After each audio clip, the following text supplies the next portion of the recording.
I went to a little school called Holy Rosary Grade School across from the Claymont Fire Hall, and all my buddies, they either became a firefighter, a cop, or a priest. I wasn't qualified for any of them, so here I am. But, you know. This is my first video update coming to you from Nicosia, Cyprus on this Wednesday morning. You saw the opening video segment with Joe Bidenopoulos explaining how he became president of the United States. And basically, he was just not qualified to become a police officer, a fireman, or a priest. And so Biden opted for the next best choice, which was to become president of the United States. 81 million votes later, the most popular president in all of history. That is how Biden made his way to the White House, to the Oval Office. He just simply wasn't qualified to become a priest, a fireman, or a police officer. He lacked the courage, the faith, the sense of community, the honor to become one of those other professions. And so he ended up as president. Boy, did the police department, the fire department, and the Catholic Church, they really dodged a bullet by not having Biden within their ranks. Unfortunately, we all ended up with Bidenopoulos. The entire world ended up with this catastrophe. Anyway, Biden was giving an interview to Jake Tapper at CNN yesterday. And during this interview, Biden walked back his nuclear Armageddon statement that he made the other day when he was speaking to a bunch of teachers in New York. Speaking to CNN's Jake Tapper for an interview on Tuesday, Biden was asked whether he thought his Russian counterpart, Vladimir Putin, would authorize the use of a tactical nuclear weapon, but downplayed that prospect. Quote, "I don't think he will. I think it's irresponsible for him to talk about it. The idea that a world leader of one of the largest nuclear powers in the world says he may use a tactical nuclear weapon in Ukraine," the president said.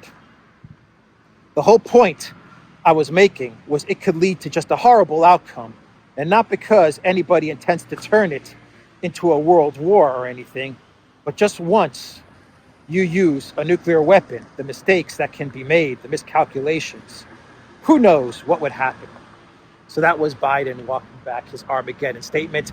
During the interview, he admitted that the United States sees zero, nil, null, nothing, no evidence pointing to Russia using some sort of nuclear, chemical, biological, tactical weapon of any sorts in Ukraine. He admitted that during the interview with Jake Tapper. But he doubled and tripled down on the lie that Putin claimed that Russia, during one of his statements, specifically the speech he gave last week, that Putin said he's ready to use a nuclear weapon. The speech where he says, we're not bluffing. We have that speech. We know exactly what Putin said. And I've said this before in many videos. There is not one point in that entire speech, in that entire statement, 14 minutes was the speech that Putin gave. Nowhere in that speech does Putin say Russia is going to use a tactical, nuclear, biological, chemical weapon. Nowhere in that speech does Putin say that. So that is just a flat out lie from Biden to Jake Tapper. And the statement that Biden makes where he says it's irresponsible for him to talk about using nuclear weapons. The only side that is talking about nuclear weapons, the only people, the only countries that are talking about tactical nuclear weapons, day in, day out, 24 hours a day, 7 days a week, it's the collective West. It's Bidenopoulos. They're the only ones that go on and on and on about nuclear weapons and tactical nukes. And Russia's going to use nukes, and Russia's going to use chemical weapons, and Russia's going to use this and use that. They're the only ones that are talking about it every single minute of every single day. not Russia, not Putin. So pure projection coming out of Bidenopolis. And during the interview with Jake Tapper, Biden actually dropped his cheat sheet on the ground, the script that they have him read from. And Jake Tapper picked it up and gave it back to Bidenopolis. And even with the cheat sheets, Biden was still bumbling and mumbling throughout the entire interview with Tapper. Even when he has the answers, probably the questions as well, he has it all in front of him, and he still messes up. And he still lies, by the way. So that was Biden talking to Jake Tapper, telling the American people how he ended up as president of the United States in this video's opening segment. Now, the Washington Post, they had a very interesting article the other day where they claim that the Biden White House is engaging in 5D diplomacy, that the Biden White House has the entire world aligned against Russia, and that the Biden White House is urging Zelensky to stay the course, to stop complaining about weapons, to understand that the White House is fully committed to Ukraine, but stop complaining about weapons, stay the course, don't negotiate, and everything is going to work out well for Ukraine. This is this Washington Post article. It has the title, Biden Scrambles to Avert Cracks in Pro-Ukraine Coalition. Now, this Washington Post article actually claims that Biden is successfully working with South African President Ramaphosa and Indian Prime Minister Modi, successfully working with them to punish Russia, to speak out against Russia's invasion of Ukraine and annexation of the 4 territories. Biden says, according to this Washington Post article, that he was pleased that Modi confronted Putin at a summit last month, lecturing him that today's era is not of war and that Putin should move onto a path of peace. Biden is referencing the SCO summit in Uzbekistan, where he's pulling out just a small little quote from the Modi-Putin meeting. Everyone knows that the meeting between Russia and India was super successful, that Modi expressed full support for Russia and for Putin. And Modi was just referencing the fact that India's official position is that of neutrality and searching for a cessation to the hostilities. But Biden and the Washington Post, they take out that one sentence from Modi, and they use that as some sort of a validation that Biden's diplomacy is bearing fruit and that the entire world order is aligned against Russia. Now, I'm going to put an archive link to this article down below from the Washington Post. It really is something. The propaganda that they throw out there is quite astonishing. They present Biden as this all-powerful statesman who's working with the international world order to successfully isolate Russia, and that even the BRICS nations are now aligned with the United States against Russia. I mean, this article is a real work of fiction. But as you scroll down towards the end of the article, and by the way, this article mentions that there's going to be a UN vote today condemning the annexation of the 4 territories in Ukraine, condemning the referenda. And we're going to see how India and China and these countries vote. I bet you they abstain, but let's see how they vote during this UN vote that's going to take place later this afternoon. But as you scroll down this article, it actually shows that there is some tension between Bidenopolis and Zelensky. And Biden is pretty much telling Zelensky to calm down and stop asking for weapons all the time. That's pretty much what this article says. Let me get to the good part here.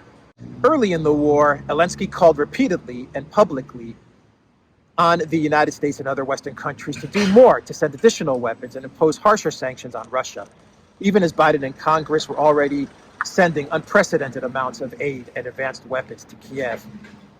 Biden understood as a fellow politician that Zelensky had to advocate forcefully for his people, but he also told the Ukrainian leader privately that it would be hard for him to keep asking Congress for money if Zelensky appeared ungrateful and kept saying that it was not enough, according to a former White House official.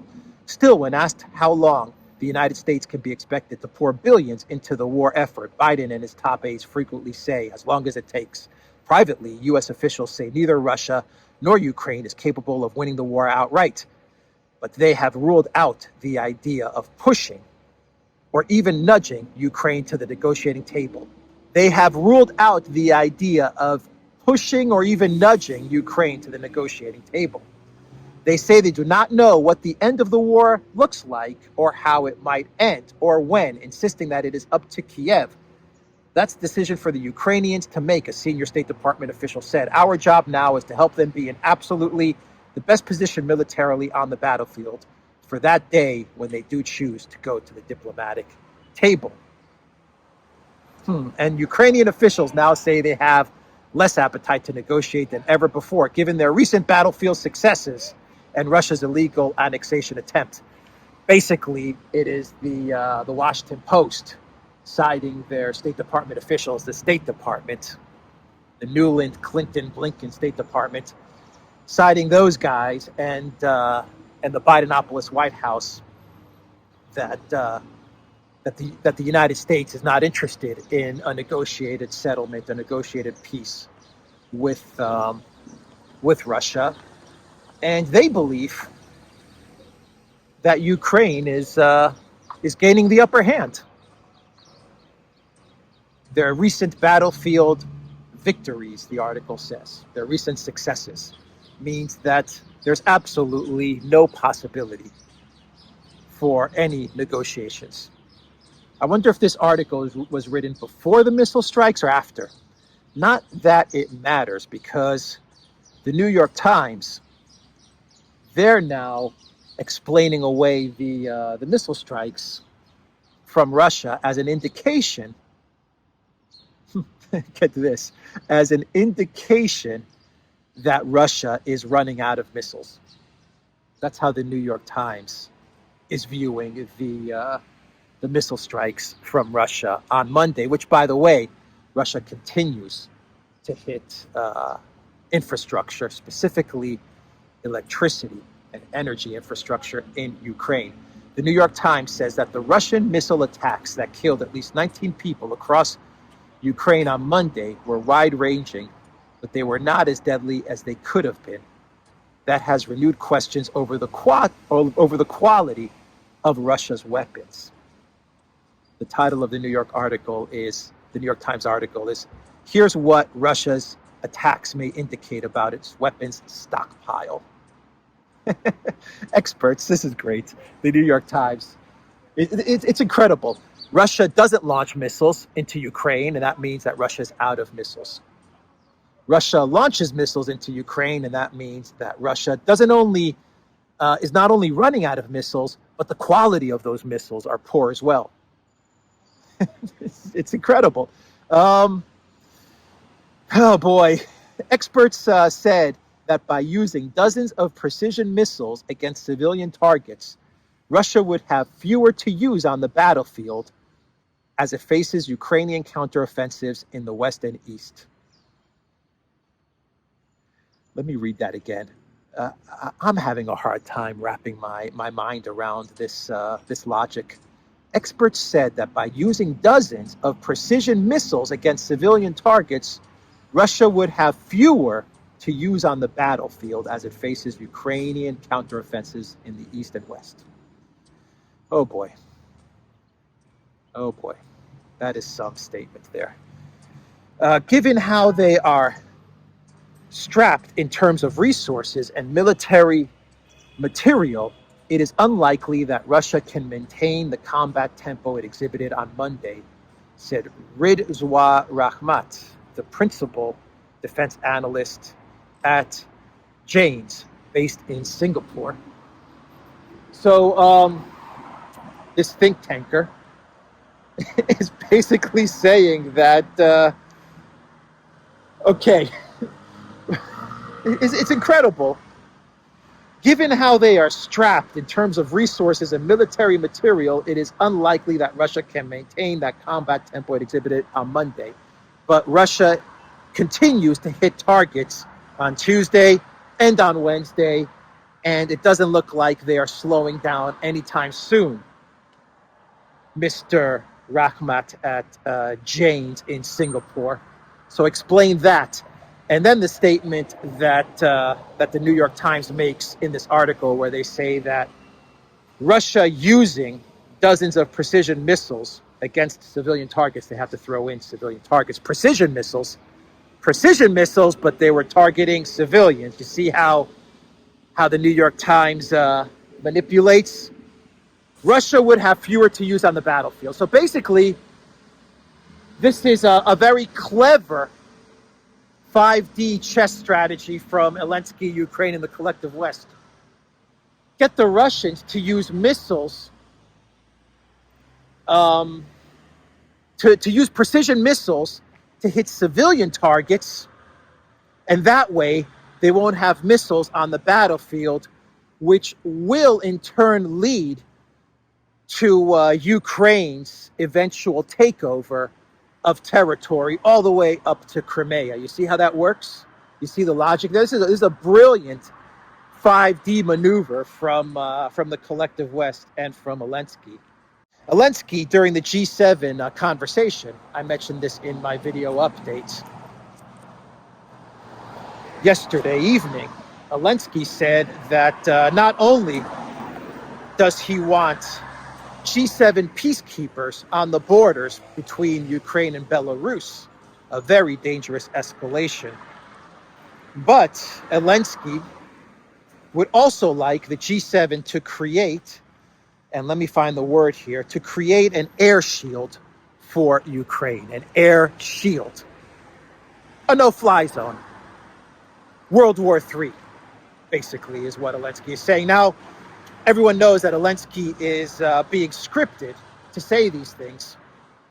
So there are forces at work in the UK, in the US, most likely the State Department, that are pushing Zelensky to create the dynamics, the scenario for a NATO confrontation, a direct NATO confrontation with Russia.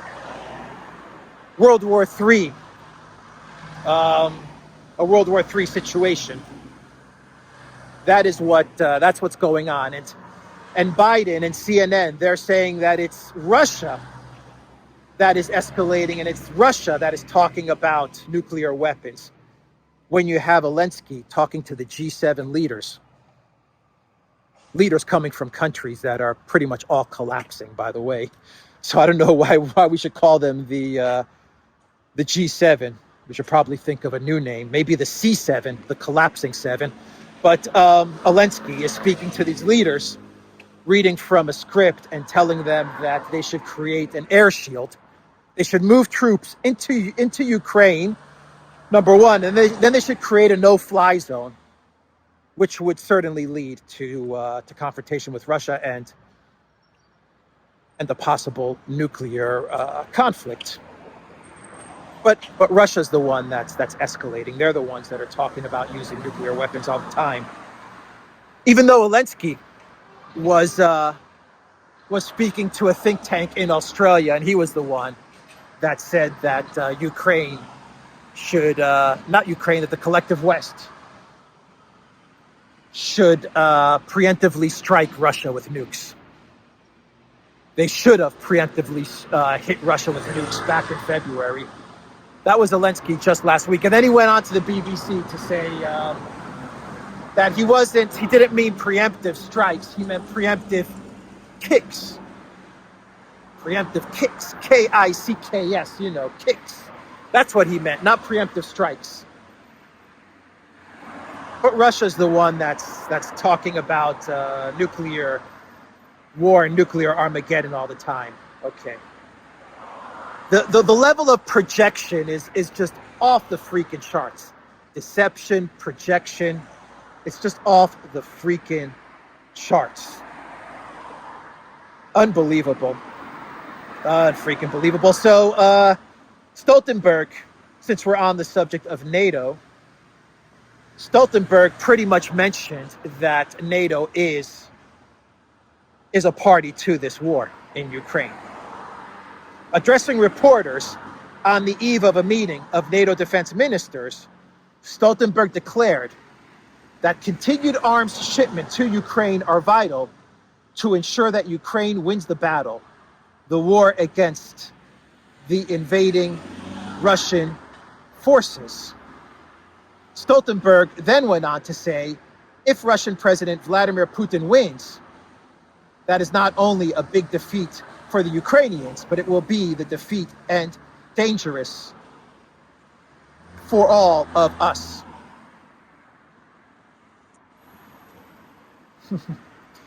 So Stoltenberg says that that NATO is involved in this conflict.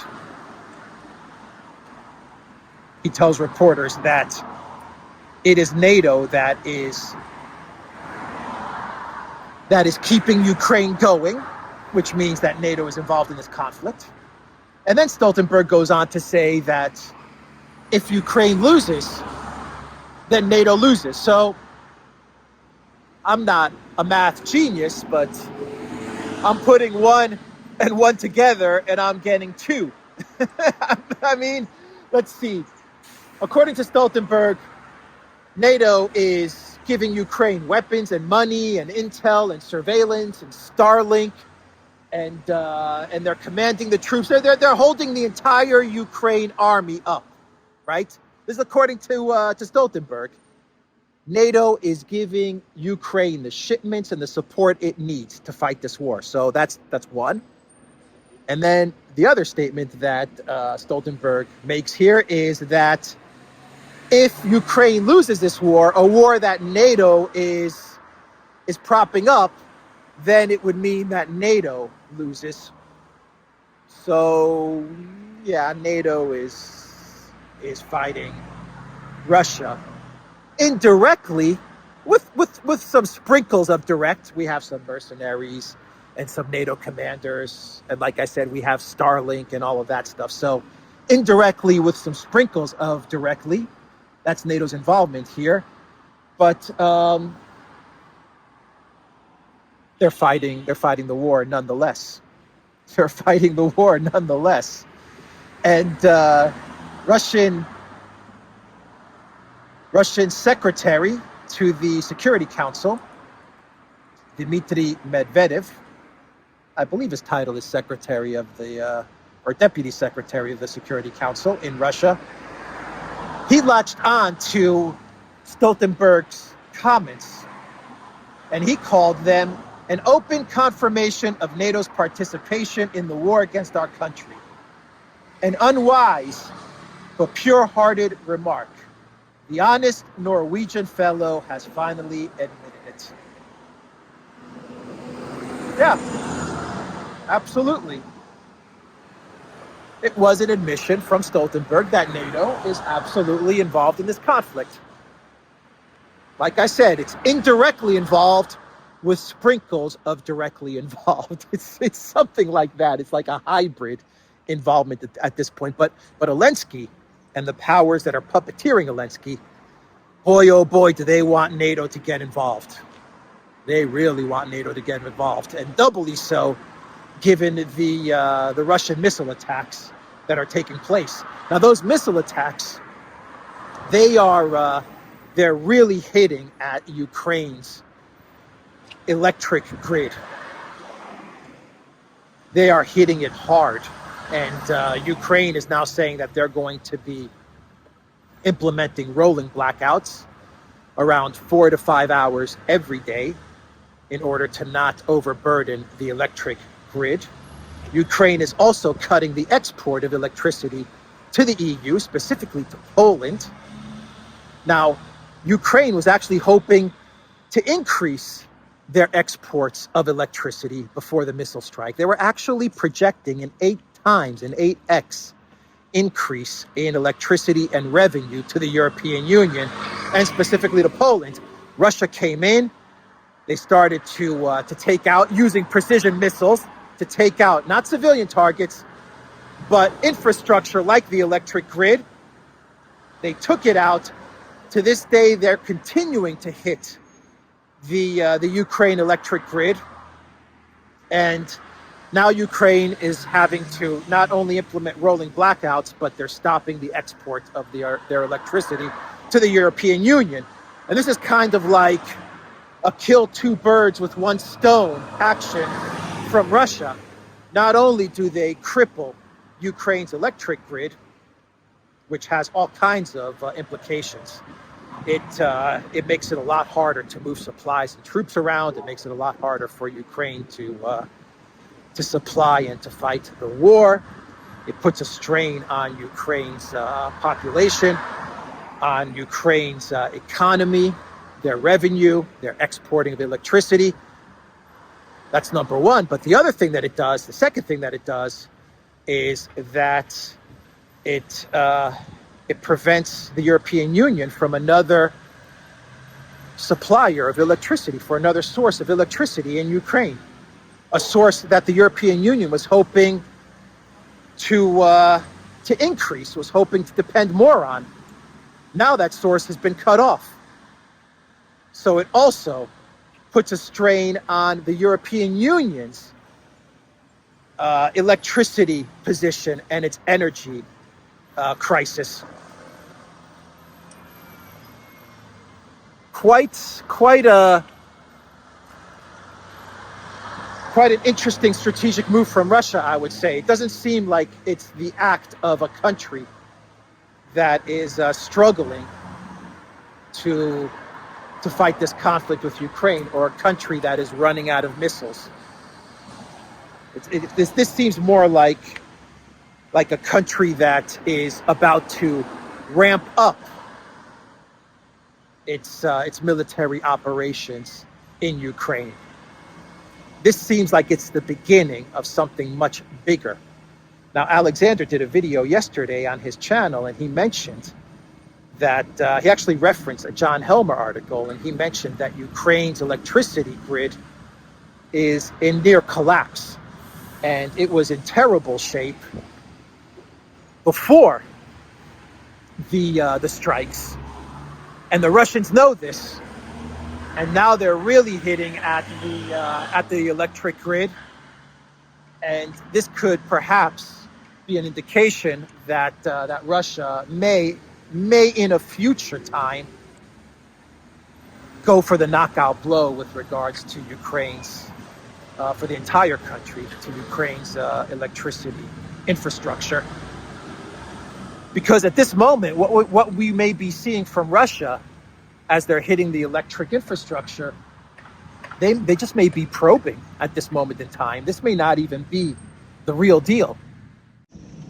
Clown World time. EU officials set to receive big wage hikes despite the move going against the Commission's own advice. In what is seen as a hypocritical move, the EU is proceeding with a big pay increase to take care of its own. Yep. EU officials, the 50,000 people that work at EU HQ, EU headquarters, they are set for, I believe it is a 6.9% pay increase, a salary bump. Incredible, huh? The European Union destroys member states' economies. Like they destroy it. They destroy everything. And what's their reward for the destruction that they've leveled on their own populations? A pay raise, a 6.9 salary bump. Let's see here. EU member states are said to be angry with the upcoming wage rises and are demanding it to be slashed to zero, while the bloc is gripped by an energy crisis. The large increase for the near 50,000 civil servants who work for the EU is a consequence of automatic adjustment measures. These calculations are influenced by the rate of inflation in Brussels and Luxembourg. According to German newspaper Bild, the changes, if implemented, would see many at the top of the bloc benefit. Oh yeah, they're going to benefit all right. Van der Crazy and Borrell and Michel and all the other 50,000 employees in Brussels who I have no idea what the hell they do or why we even employ these people, but maybe that's a video for another time. Yeah, these people are going to get a near 7% increase, a salary increase. While the rest of us who live in the European Union, well, you know, we're going to have to go without hot water and hot showers and no heating in our flats, no petrol to fill our cars. But they're going to get a 7% increase because they've been doing such a great job destroying their own member states. Anyway, that is the video, guys. theduran.locals.com. Check out Alexander's channel. Check out the Duran's channel, Rumble. This looks like a good coffee shop. I may go there one day. Rumble, ODYSEE, BitChute, and Telegram, and Rockfin. Check us out on Rockfin. theduran.locals.com. I already said that, but definitely go to our community there on Locals as well. Take care.